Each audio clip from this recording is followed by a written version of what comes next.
The announcer's voice cut through the noise like a knife. Gentlemen, put your hands together for the woman you've been waiting for, Shadow. The lights went black, complete darkness. You could hear men shouting, stamping their feet, the desperation thick in the air like smoke.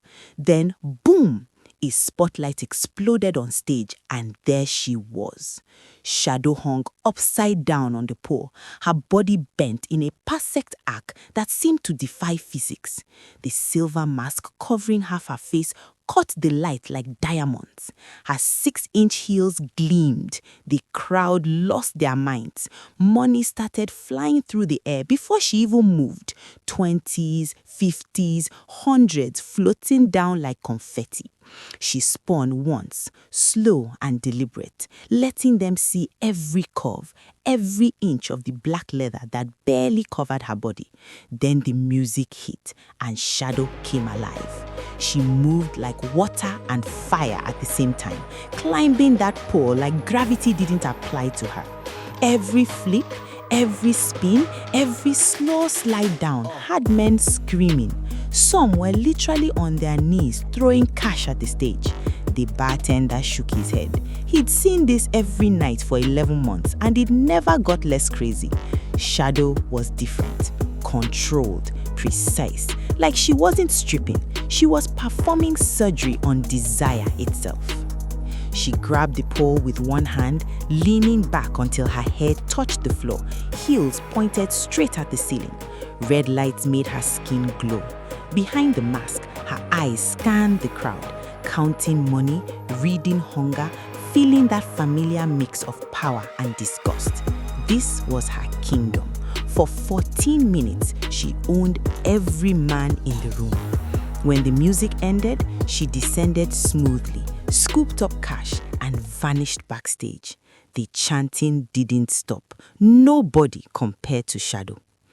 In the dressing room, the woman behind the mask collapsed onto a chair, legs shaking, heels off, mask off last. In the mirror stared a tired 23-year-old who barely recognized herself.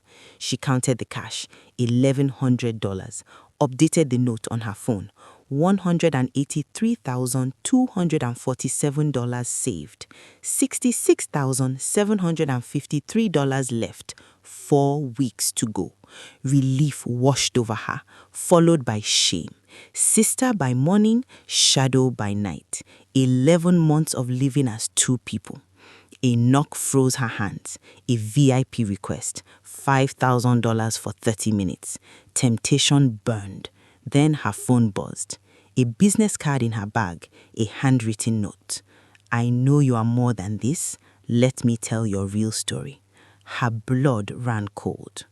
12 hours earlier, sunlight filtered through stained glass at St. Michael's Cathedral. In a white habit, she led prayers with a voice full of faith. Parishioners cried, children smiled. Father Benedict watched proudly. This was the life she chose at 18. Service, sacrifice, purpose. But behind the smile was a dying mother and a bill no prayer could pay. She tried everything. Jobs, fundraisers, grants. Nothing worked. Then desperation led her past Club Inferno. Dancers wanted, mask optional. That mask changed everything.